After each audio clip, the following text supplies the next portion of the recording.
Well, I was born in 1947. My father had been through the war, an RAF officer, and he was Irish. My mum was from Kent, and she was from a family of 13 children, two totally different types of people. There were no cars. We didn't have cars and things in those days.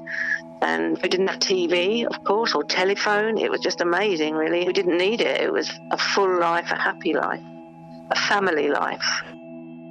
When we lived in Kent, we used to spend our sort of autumn fortnights hop picking. In a little old truck lorry would come round.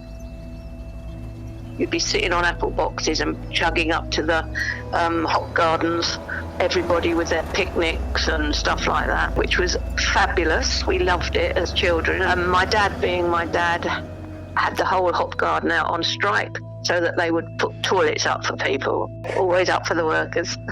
And they got their toilets. In 1958, Russia was invading Hungary, and we had a Hungarian refugee come and live with us. His name was Laszlo. He had to flee from Hungary, from his little village of Szombathely into Austria, into the snow with a white sheet over him. The evening that he arrived, I remember it was dark. It must have been winter. And when Laszlo came in the door, he was wearing this dark green, long Russian trench coat. I remember it vividly because it was very unusual for us in those days.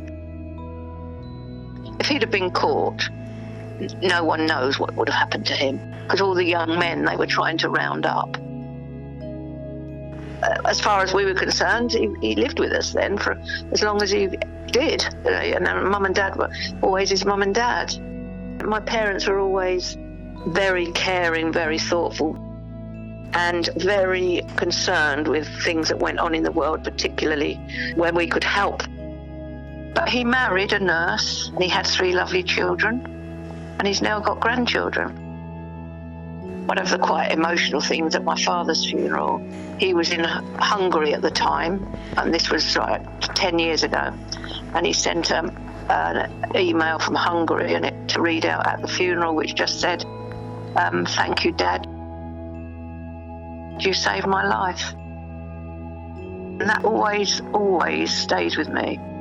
My dad, his own mother had died when he was 18 months and affected him badly. And at 4, his father, who was a strange man really, put him in a convent in Coleraine in Northern Ireland from 4 till he was 10.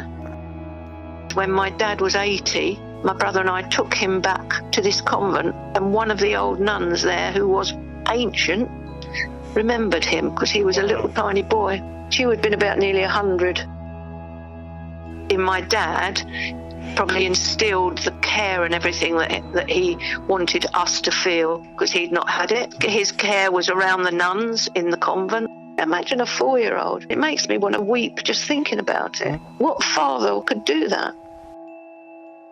And that was a very emotional time for all of us, really.